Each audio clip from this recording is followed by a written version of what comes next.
Okay, you're not going to want to miss what Howie Roseman had to say to Mike Florio, where he compared him to a conspiracy theorist. Also, DeVonta Smith, he thinks he's a top 10 wide receiver. How high is that ceiling this year? And the Eagles need more linebackers? Apparently. I'm Thomas Mott. This is The Thomas Mott Show.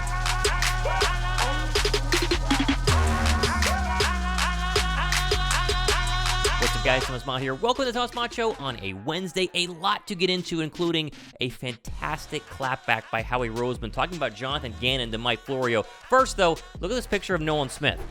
Pretty good, right? I mean, come on. How can I not share Nolan Smith jacked out of his mind at Eagle OTAs, at Eagle Rookie Minicamp, looking absolutely fantastic. Everybody out there pre-draft was saying he's too small, he's just a combine athlete, not a true NFL athlete. I think they're going to be wrong. I actually love that and want to start the show right there. Now, moving over here to the Howie Roseman conversation. This is a fascinating interview from Pro Football Talk, who got a one-on-one with Howie, which is kind of rare. Howie doesn't do a lot of one-on-one interviews. And really, Florio begins by trying to ask a question about the Jonathan Gannon situation, and it's very clear, as we'll see, Howie wants nothing to do with this question. I'm really appreciative of JG's contributions, helping us win the NFC, and that was handled at the ownership level, and I think we need to move on. And, the less we focus on the past, the better we'll be in the future. Now, Florio kept pushing and asked him like 3 separate times and got to the point where Howie clapped back with this. Take a listen. If I was making a list of top 5 conspiracy theorists around the National Football League, you would be on, I don't know that you'd be one. I don't want to appoint you as one, but you would definitely be top 5. Top 5 conspiracy theorists out there in the National Football League. Florio's interesting. I don't hate Mike Florio. I don't think he's terrible at his job. He does have some breaking news and stuff like that, but he does really buy into the whole rumor process, and a lot of the stuff that he talks about is more rumor and more fiction than actual fact. He's not in the same category as like a Adam Schefter or Ian Rappaport. A little bit different, but Howie there, not getting into the Gannon part, I do think you have to admit, does say that it probably rubbed him the wrong way. Now, it all was figured out, and the Eagles got the additional draft pick, or the draft pick moving up there in the 3rd round, but you can tell that Gannon rubbed people the wrong way. I think Philadelphia really thought that Gannon was going to come back as the defensive coordinator, and then it all kind of spiraled out of control a couple weeks before the Super Bowl, and then the Super Bowl performance, and then everything after that. In the end, I think Philadelphia is in very, very good hands. I think they're going to be just fine with Sean Desai, and this defense, you can make the argument, is a lot better than the one that Jonathan Gannon had over the past couple of years, even back in 2022. What do you guys think of this whole situation? Do you agree with Roseman? Should he have talked more about the Jonathan Gannon situation?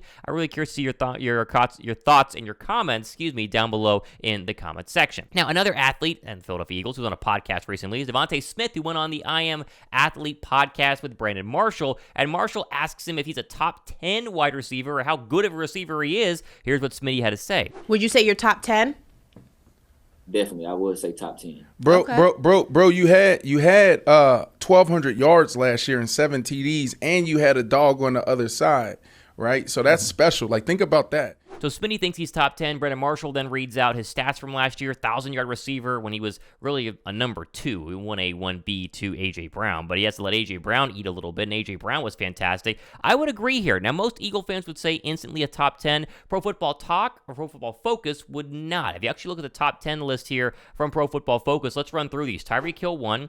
Amon-Ra St. Brown. This is the overall rankings here in terms of the best wide receivers from the 2022 season. So it's a little bit dramatic, but technically the Pro Football Focus ranking of St. Brown is number 2. Jefferson 3, Devontae Adams there at 4, Stephon Diggs at 5, A.J. Brown at 6, Cooper Kupp 7, CeeDee Lamb 8, Keenan Allen 9, and Jamar Chase 10. So they don't have Jamar Chase in the top 5. They have Keenan Allen in the top 10. They don't have DeVonta Smith. It's a weird list, but to give you an example of where some people would rank DeVonta Smith who are not Eagle fans.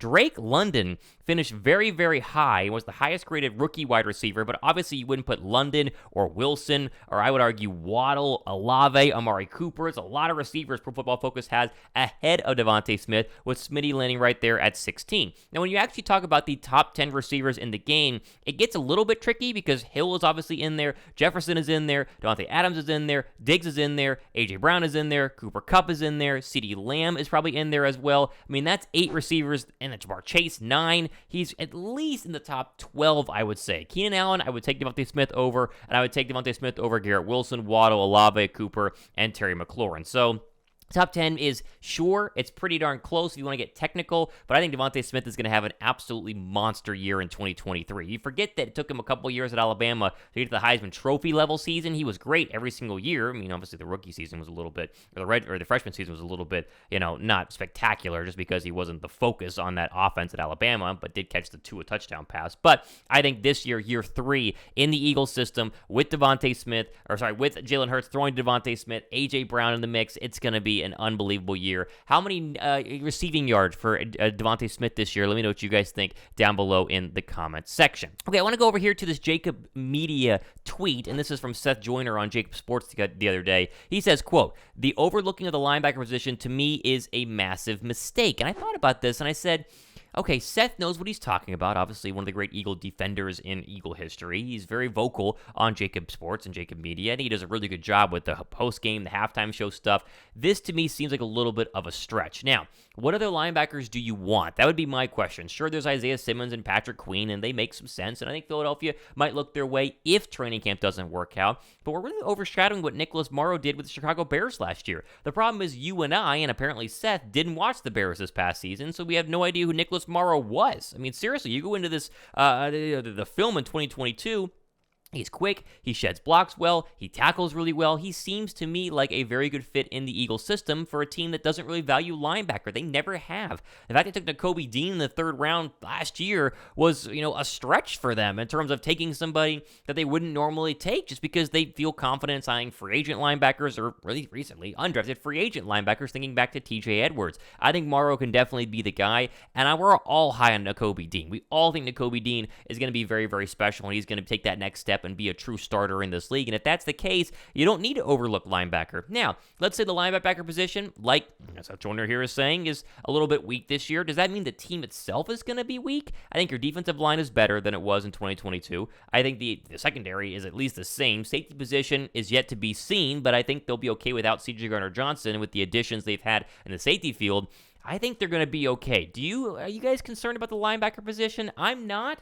I really think it's going to be fine for Philadelphia, but curious where you guys are at on that. Okay, plenty more stuff happening the next couple of days and weeks here, including our Wednesday Link Live tonight, 7 p.m. Eastern Time on my channel. Myself, Josh Davis, at the Philly Special Show. We do it every single Wednesday, obviously getting your chance to get entered into our ticket giveaway. We're giving away 2 Eagles tickets towards the end of training camp, and you enter via the Super Chat, and it starts tonight if you want to. So go ahead and jump in on that. Don't be late. It is going to be a bunch of fun.